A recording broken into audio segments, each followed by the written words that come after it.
আসসালামু আলাইকুম ওয়া রাহমাতুল্লাহ। আজকে একটা এমসিকিউ করাবো। নিচের কোন যুগল কোণ দ্বারা সমদ্বিবাহু ত্রিভুজ আঁকা যায়?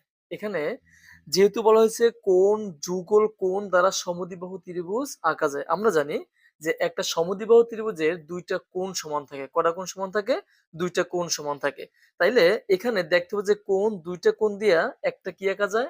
একটা সমদ্বিবাহু ত্রিভুজ আঁকা যায়। এক্ষেত্রে আমাদের মনে রাখতে হবে যেকোনো ত্রিভুজের ৩ কোণের সমষ্টি হচ্ছে ১৮০ ডিগ্রি। তাইলে যেহেতু সমদ্বিবাহুর কথা বলা হয়েছে, তাইলে এর ২ টা বাহু সমান এবং ২ টা কোণও সমান। এক্ষেত্রে আমরা যে কাজটা করব, আগে দেখব যে এই ৭০ আর হচ্ছে ৪০ যোগ করলে কত হয়? যেমন ৭০ আর ৪০ যোগ করলে হয় ১১০।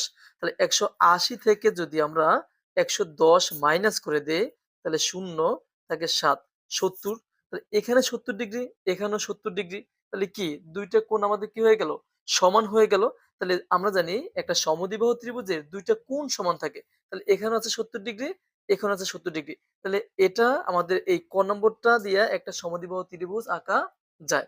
এখন আমি যদি একটু খেয়াল করি যে ৩৬ আর হচ্ছে ৭৪, যদি ৩৬ আর ৭৪ যোগ করি তাহলে কত আসে?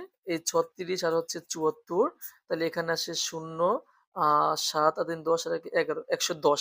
তাহলে এখন ১১০ যেহেতু আসে, এখন আমরা যদি ১৮০ থেকে যদি ১১০ বাদ দিয়ে দেই, তাহলে কিন্তু আসে ৭০।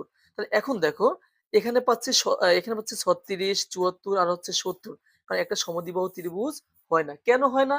কারণ একটা সমদ্বিবাহু ত্রিভুজ হইতে হইলে ২ টা কোণ সমান লাগবে। যেটা এই ক নম্বরে মিলে যায়।